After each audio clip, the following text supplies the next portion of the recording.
ॐ जडाधरं पाण्डुरङ्गं शूलहस्तं कृपानिधिं सर्वरोगहरं देवं ദത്താത്രേയം അഹം ഭജേത്.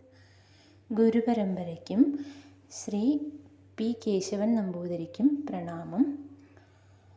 ശ്രീപാദ ശ്രീവല്ലഭ ചരിതാമൃതാകാരേണ ഗുരുദത്താത്രേയ ശ്രീപാദ ശ്രീവല്ലഭ പരബ്രഹ്മണേ നമഃ. അധ്യായം 18. രവിദാസുവിനെ കുറിച്ചുള്ള വിവരണം. ശ്രീപാദൻ്റെ ദിവ്യമംഗള ദർശനം. ഞാൻ ആ 2 ബ്രാഹ്മണരുടെ കൂടെ കുരുംഗഠയിൽ എത്തി. അനന്തകോടി ബ്രഹ്മാണ്ഡ നായകനും അനാദിപുരുഷനും ആദിമധ്യാന്തരഹിതനും 14 ഭുവനങ്ങൾക്കും ചക്രവർത്തിയും ലീലാവതാരവുമായ ശ്രീപാദ ശ്രീവല്ലഭ സ്വാമി കൃഷ്ണാ നദിയിൽ സ്നാനം കഴിഞ്ഞ് നദിക്കരയിലേക്ക് നടക്കുകയായിരുന്നു. അദ്ദേഹത്തിൻ്റെ ദിവ്യമംഗളരൂപത്തിൽ നിന്ന് ദിവ്യകാന്തി പ്രസരിച്ചിരുന്നു. അദ്ദേഹത്തിൻ്റെ കണ്ണുകളിൽ നിന്ന് അനന്തപ്രേമവും കരുണയും ഒഴുകിയിരുന്നു. അദ്ദേഹം എൻ്റെ അടുത്ത് വന്ന് തനിക്ക് പാദനമസ്കാരം ചെയ്യുവാൻ എന്നോട് ആവശ്യപ്പെട്ടു. ഞാൻ അദ്ദേഹത്തിൻ്റെ പാദങ്ങൾ സ്പർശിച്ചപ്പോൾ അദ്ദേഹം തൻ്റെ കമണ്ഡലുവിൽ നിന്നുള്ള പവിത്രജലം എൻ്റെ ശിരസിൽ തളിച്ചു. ഞാൻ ഒന്നും പറയാതെ തന്നെ ദിവ്യ ശ്രീചരണൻ മധുരസ്വരത്തിൽ ഇങ്ങനെ പറഞ്ഞു: എൻ്റെ കുട്ടി ശങ്കരഭട്ട്, നിന്നോടുള്ള പ്രേമാതിശയത്താലാണ് ഞാൻ നിന്നെ ഇവിടേക്ക് ആകർഷിച്ചത്. ആ വാക്കുകളുടെ മാധുര്യത്തെയും അദ്ദേഹത്തിൻ്റെ അപാര കാരുണ്യാമൃതം തുളുമ്പുന്ന നോട്ടത്തെയും വിവരിക്കുവാൻ ഭാഷ പര്യാപ്തമല്ല. സമസ്ത ഭുവനങ്ങൾക്കും അഭയം നൽകുവാൻ കെൽപ്പുള്ള അദ്ദേഹം തൻ്റെ അനന്ത ശക്തി സമ്പന്നമായ ദിവ്യഹസ്തം എൻ്റെ ശിരസിൽ വെച്ചു. എന്നിലുള്ള കുണ്ടലിനി ശക്തി ഉടനെ വിജൃംഭിച്ച് എന്നെ വിവശനാക്കി.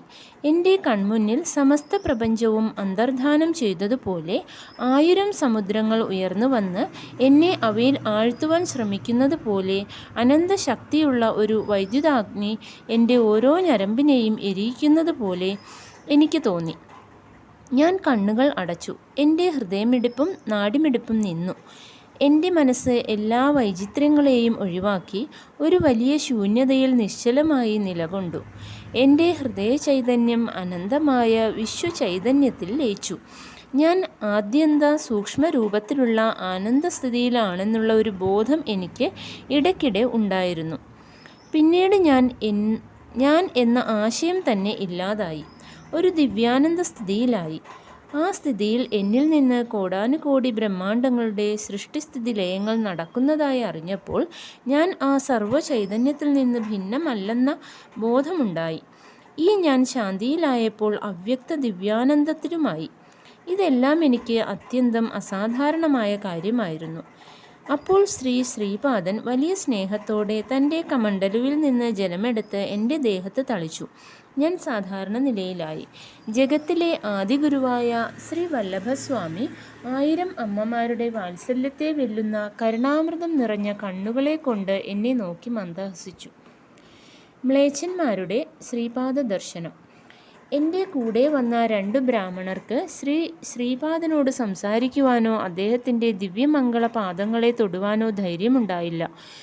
ശ്രീപാദൻ അവരെപ്പറ്റി എന്നോട് ചോദിച്ചു. ഞാൻ പറഞ്ഞു: പ്രഭോ, ശ്രീചരണ ദർശനത്തിനായി വന്ന ഇവരും ബ്രാഹ്മണരാണ്. അപ്പോൾ ആ പ്രശാന്ത സുന്ദരൻ പറഞ്ഞു: എൻ്റെ കുട്ടി, ഇവർ ബ്രാഹ്മണരാണെന്ന് തോന്നുന്നില്ല. ഇവർ ഗോമാംസം ഭക്ഷിക്കുന്ന മ്ലേച്ഛന്മാരാണെന്ന് തോന്നുന്നു. ഇവരെ ചോദ്യം ചെയ്താൽ യാഥാർത്ഥ്യം അറിയാം. അപ്പോൾ ആ ബ്രാഹ്മണർ പറഞ്ഞു: ശ്രീമാൻ, ഞങ്ങൾ ബ്രാഹ്മണരല്ല, മ്ലേച്ഛരാണ്, സംശയമില്ല. അവർ മുസ്ലിങ്ങളുടെ കൽമാൻ ചൊല്ലി. ഞാൻ വിസ്മയിച്ചു. ശ്രീവല്ലഭൻ ഓരോ നിമിഷത്തിലും ലീലാവിനോദത്തിൽ ഏർപ്പെടുന്നു. പിന്നെ ആ മഹാഗുരു പറഞ്ഞു: ശ്രീപാദ ശ്രീവല്ലഭൻ എന്ന പേരോടെ മായാവേഷത്തിൽ സഞ്ചരിക്കുന്ന ജഗത് പ്രഭുവായ ശ്രീ ദത്താത്രേയനെ തിരിച്ചറിയുക എന്നത് അനേക ജന്മങ്ങളിലെ പുണ്യഫല ഭാഗ്യം കൊണ്ട് സാധിക്കുന്നതാണ്. ആ ഭാവം സ്ഥിരമായി നിലനിർത്തിക്കൊണ്ട് അദ്ദേഹത്തിൽ സമ്പൂർണമായ ഭക്തിഭാവം സൂക്ഷിക്കുന്നത് മഹാഭാഗ്യവുമാണ്.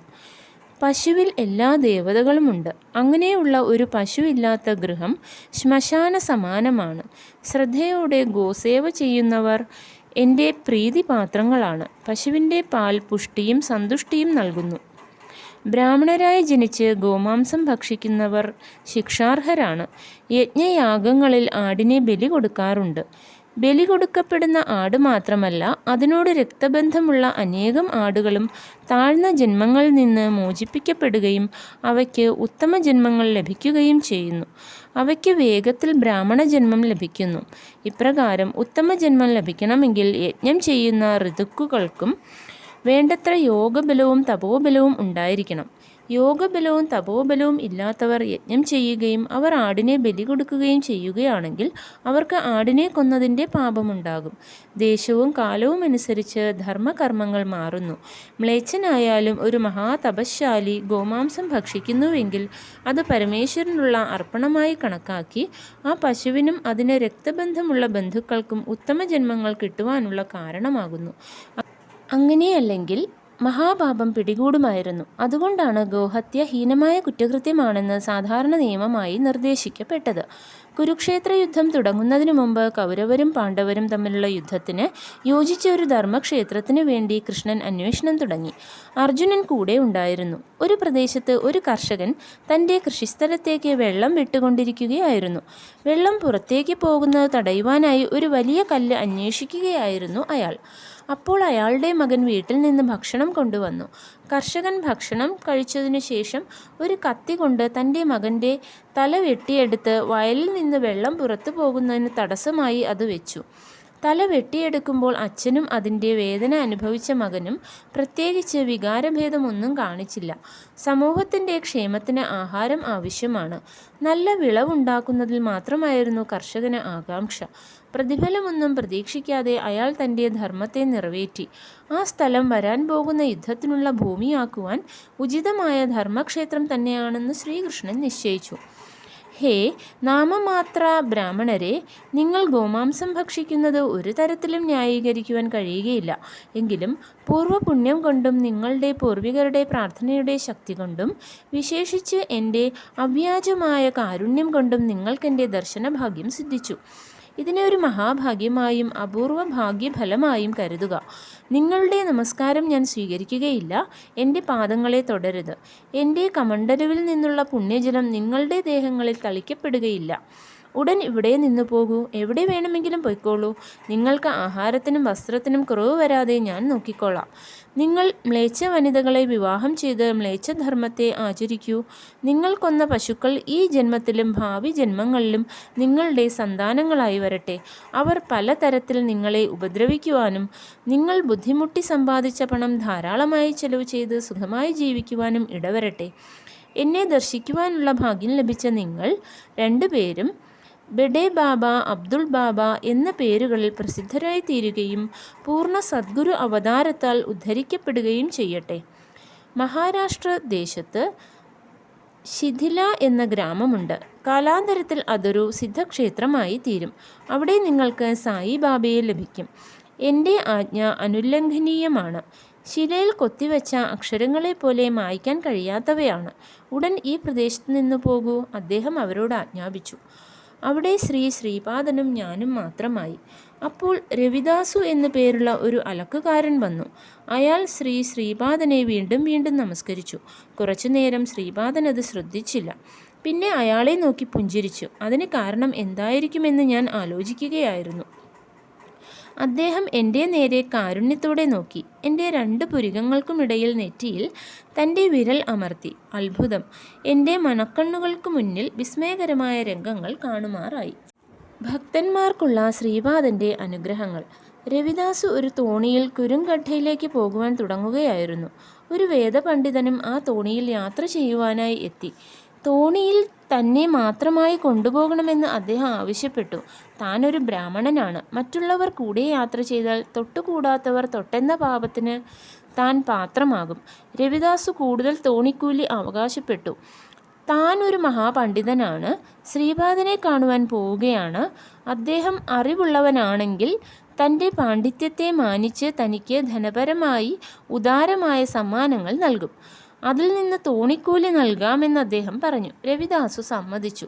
യാത്ര തുടങ്ങി. സംഭാഷണത്തിനിടയിൽ രവിദാസുവിന് പുരാണങ്ങളെക്കുറിച്ചോ ഇതിഹാസങ്ങളെക്കുറിച്ചോ അറിയില്ലെന്ന് പണ്ഡിതന് മനസ്സിലായി. അദ്ദേഹം പറഞ്ഞു, നോക്കൂ, എൻ്റെ ജീവിതം സഫലമാണ്. പുരാണങ്ങളെയും ഇതിഹാസങ്ങളെയും കുറിച്ച് അറിവില്ലാത്ത നിന്റെ ജീവിതം മുക്കാൽ ഭാഗവും വ്യർത്ഥമാണ്. രവിദാസു ഒന്നും പറഞ്ഞില്ല. നദിയിലെ ഒഴുക്ക് ഭയങ്കരമായിരുന്നു. അതിനു പുറമെ തോണിക്കൊരു ദ്വാരമുണ്ടായി. അതിൽ കൂടി തോണിയിലേക്ക് വെള്ളം കയറി തുടങ്ങി. രവിദാസു ചോദിച്ചു, ശ്രീമൻ, അങ്ങേക്ക് നീന്തൽ അറിയുമോ? ഇല്ലെന്ന് പണ്ഡിതൻ പറഞ്ഞു. രവിദാസു പറഞ്ഞു, എനിക്ക് നീന്തൽ അറിയാം, അങ്ങേക്ക് അറിയില്ല. അങ്ങയുടെ ജീവിതം 100% പാഴായി. അയാൾ ശ്രീപാദനാമം ചൊല്ലിക്കൊണ്ട് നദിയിലേക്ക് ചാടാൻ തുടങ്ങുകയായിരുന്നു. അപ്പോൾ കണ്ണഞ്ചിപ്പിക്കുന്ന ദിവ്യമായൊരു പ്രകാശം നദീമധ്യത്തിൽ പ്രത്യക്ഷപ്പെട്ടു. അതെല്ലാം ശ്രീപാദൻ്റെ മഹത്വമാണ് എന്നാണ് രവിദാസു വിചാരിച്ചത്. തോണിയിൽ വെള്ളം കയറിക്കൊണ്ടിരുന്നു. എന്നാൽ ഏതോ അദൃശ്യമായ കൈകൾ ആ വെള്ളം മുഴുവൻ കോരിക്കളഞ്ഞുകൊണ്ടിരുന്നു. അവർ രണ്ടുപേരും ശ്രീപാദ ദർശനത്തിനായി എത്തി. മുമ്പെല്ലാം രവിദാസു നമസ്കാരം അർപ്പിക്കുമ്പോൾ ശ്രീപാദൻ തികഞ്ഞ അവജ്ഞതയോടെ അതിനെ നിരാകരിക്കുമായിരുന്നു. എന്നാൽ അന്ന് അദ്ദേഹം രവിദാസുവിൻ്റെ നമസ്കാരം പ്രസന്നമായ മുഖത്ത് ശോഭിക്കുന്ന സ്നേഹമസൃണമായൊരു പുഞ്ചിരിയോടെ സ്വീകരിച്ചു. എങ്കിലും രവിദാസുവിൻ്റെ കൂടെ വന്ന പണ്ഡിതനെ അങ്ങേയറ്റം അനാസ്ഥയോടെയാണ് അദ്ദേഹം കണ്ടത്. ജ്ഞാനികൾക്ക് യോജിച്ച ഒരു സംവാദം ആഗ്രഹിച്ച പണ്ഡിതൻ കുഴങ്ങി. ശ്രീപാദൻ പറഞ്ഞു, ഹേ പണ്ഡിതരെ, പാണ്ഡിത്യഗർവം കൊണ്ട് നിങ്ങൾക്ക് തെറ്റും ശരിയും തിരിച്ചറിയുവാനുള്ള കഴിവ് നഷ്ടപ്പെട്ടു. കുലീനമായൊരു കുടുംബത്തിൽ ജനിച്ച ഒരു മഹാപണ്ഡിതനാണ് നിങ്ങൾ. എന്നാൽ പുണ്യത്തിന് പകരമായി പാപമാണ് നിങ്ങൾ സമ്പാദിച്ചു കൂട്ടിയത്. നിങ്ങളുടെ കർത്തവ്യബോധമുള്ള ഭാര്യയെ നിങ്ങൾ വളരെ മനോവേദന അനുഭവിപ്പിച്ചു. സന്തുഷ്ടമായ ദാമ്പത്യ ജീവിതം നയിച്ചിരുന്ന ഒരു അലക്കുകാരനിൽ നിന്ന് അയാളുടെ ഭാര്യയെ നിങ്ങൾ ബലാത്കാരമായി വേർപെടുത്തി അവരെ വെപ്പാട്ടിയായി വെച്ചിരിക്കുന്നു. അനിവാര്യമായ സാഹചര്യത്തിൽ തൻ്റെ ദേഹം നിങ്ങൾക്ക് കീഴ്പ്പെടുത്തുന്നു എങ്കിലും അവർ മനസ്സുകൊണ്ട് എല്ലായ്പ്പോഴും നിങ്ങളെ ശപിക്കുകയാണ്. ഒരു നല്ല ബ്രാഹ്മണ സ്ത്രീയായ അങ്ങയുടെ ഭാര്യ തൻ്റെ ദാമ്പത്യ ജീവിതം തകർന്നതുകൊണ്ട് കഠിനമായ മാനസിക യാതന അനുഭവിക്കുകയാണ്. ഇതെല്ലാം ഞാൻ കണ്ടുകൊണ്ടിരിക്കുകയാണ്. അതുകൊണ്ടാണ് ഞാൻ ഇന്ന് നിങ്ങളെ ഇങ്ങോട്ട് ആകർഷിച്ചത്. നിങ്ങളുടെ ജാതകപ്രകാരം ഇന്ന് നിങ്ങളുടെ മരണ ദിവസമാണ്. ഞാൻ ഇപ്പോൾ നിങ്ങൾക്ക് 3 വർഷം കൂടി ജീവിതം തരികയാണ്. നിങ്ങളുടെ ഗൃഹത്തിലേക്ക് തിരികെ പോകൂ. പതിവുള്ള ദുഷ്കർമ്മങ്ങൾ മാറ്റി പുതിയ ജീവിതം നയിക്കൂ. അതിന് തയ്യാറല്ലെങ്കിൽ ഞാൻ നിങ്ങളെ നിങ്ങളുടെ വിധിക്ക് വിട്ടുകൊടുക്കും. നിങ്ങളൊരു പണ്ഡിതനാണ്, സംശയമില്ല. നിങ്ങളുടെ പാണ്ഡിത്യത്തെ മാനിച്ച് ഞാൻ ബഹുമതിയായി പണം നൽകണമോ? അഥവാ 3 വർഷം കൂടി ആയുസ് ദീർഘിപ്പിക്കണമോ? പെട്ടെന്ന് മറുപടി തരൂ. സർവജ്ഞനായ ശ്രീപാദൻ്റെ വാക്കുകൾ കേട്ട പണ്ഡിതൻ ഒന്നും പറയാൻ കഴിയാതെ ഒരു ഊമയെപ്പോലെ നിന്നു. ആയുസ് നീട്ടിക്കിട്ടണമെന്ന ആഗ്രഹം മനസ്സിലുണ്ടായിരുന്നു. വാക്കുകൾ വായിൽ നിന്ന് പുറത്തു വന്നില്ല. ശ്രീപാദൻ പ്രഖ്യാപിച്ചു, നിങ്ങളുടെ മനസ്സിലെ ആഗ്രഹത്തിനനുസരിച്ച് ഞാൻ നിങ്ങളുടെ ജീവിതകാലം ദീർഘിപ്പിക്കുകയാണ്. നിങ്ങളുടെ വെപ്പാട്ടിയായ അലക്കുകാരി അടുത്ത ജന്മത്തിൽ നിങ്ങളുടെ ഭാര്യയാകേണ്ടവളാണ്. എന്നാൽ നിങ്ങൾ അവരെ ഈ ജന്മത്തിൽ തന്നെ സ്വന്തമാക്കി. ഒരു ജന്മത്തെ സംബന്ധിച്ച ധർമ്മങ്ങൾ ആ ജന്മത്തിന് മാത്രമായി പരിമിതപ്പെടുത്തപ്പെട്ടവയാണ്. നിങ്ങൾ ആ നിബന്ധനയെ മറികടന്നു.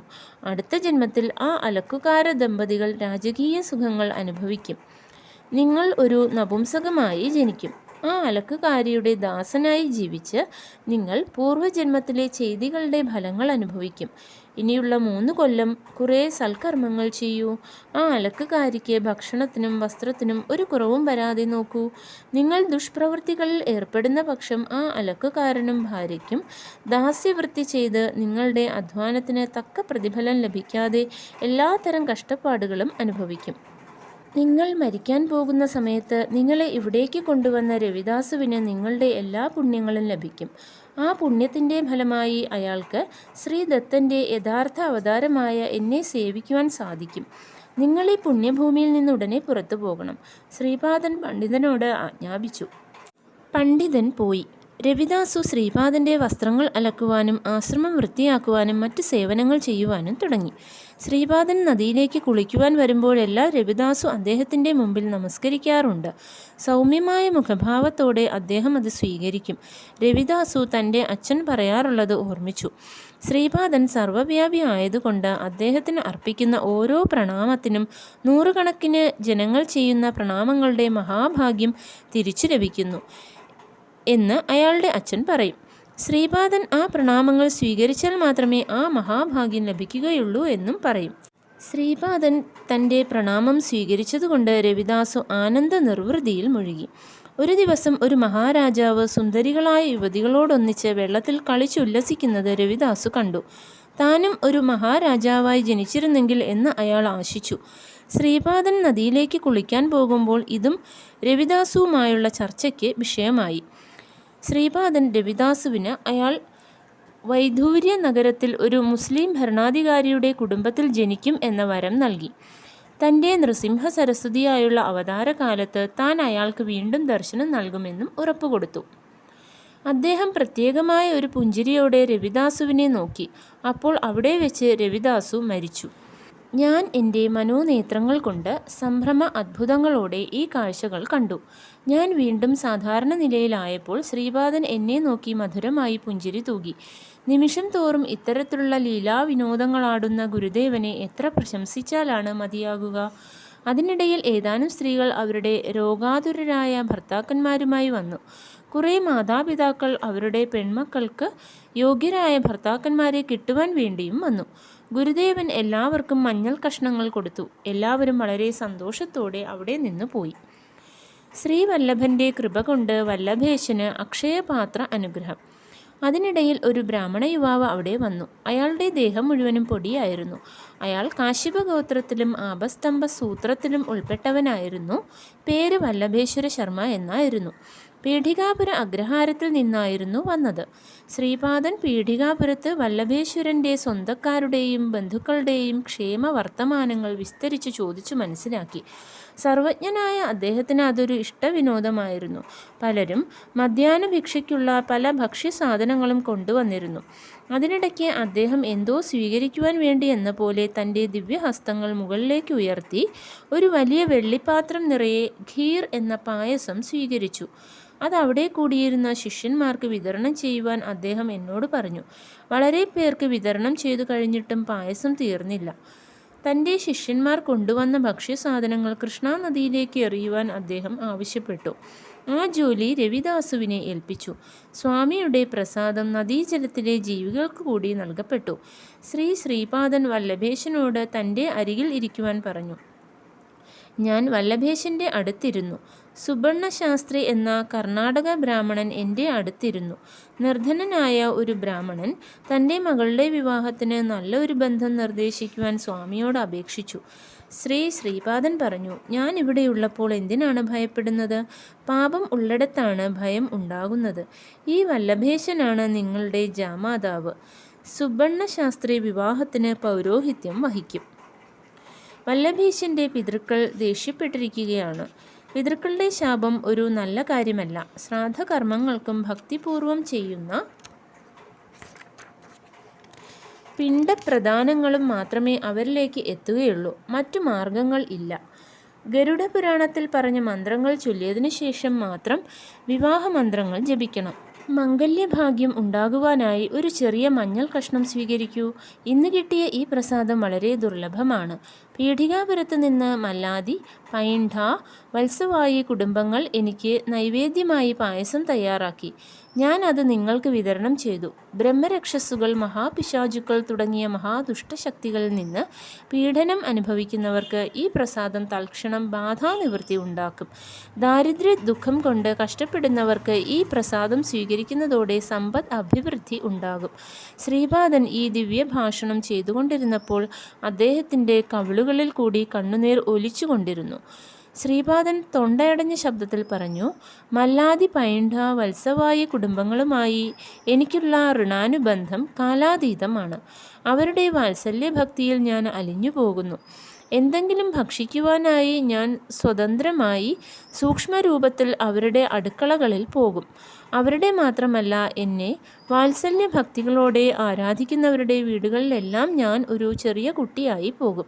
എൻ്റെ കാലൊച്ച അവരുടെ ഹൃദയങ്ങളിലെല്ലാം എപ്പോഴും പ്രതിധ്വനിക്കും. എൻ്റെ അനുമതിയില്ലാതെ ആരും രാത്രിയിൽ കരുംഘട്ടയിൽ താമസിക്കരുത്. മുക്തി കാക്ഷിക്കുന്ന ബ്രഹ്മരക്ഷസുകളും മഹാപിശാചുക്കളും തീവ്രമായ മനോവേദനയോടെ ഉച്ചത്തിൽ നിലവിളിക്കും. ഞാൻ അവയെ നശിപ്പിച്ച് അവയ്ക്ക് പുതിയ വിമുക്ത ദേഹങ്ങളെ പ്രദാനം ചെയ്യുന്നു. ദേവതകൾ, ഗന്ധർവന്മാർ, യക്ഷന്മാർ, അദൃശ്യശക്തികൾ, മഹാപദാർത്ഥത്തിലുള്ള അനേക ഉന്നത പ്രാണങ്ങൾ, ഇവയെല്ലാം എൻ്റെ ദർശനഭാഗ്യത്തിനായി ഇവിടെ വരുന്നു. മഹാസിദ്ധന്മാരും മഹായോഗികളും ശതാബ്ദങ്ങളായി തപസ്സനുഷ്ഠിക്കുന്ന മഹാപുരുഷന്മാരും എൻ്റെ ദർശന സ്പർശന സംഭാഷണ ഭാഗ്യത്തെ ആഗ്രഹിച്ച് ആനന്ദം കൊണ്ട് ഉത്തേജിതരായി ഇവിടെ വരുന്നു. നിങ്ങൾ സന്തോഷത്തോടെ നദി കടക്കൂ. എൻ്റെ ആജ്ഞ അനുല്ലംഘനീയമാണ്. അദ്ദേഹം ആജ്ഞാപിച്ചു.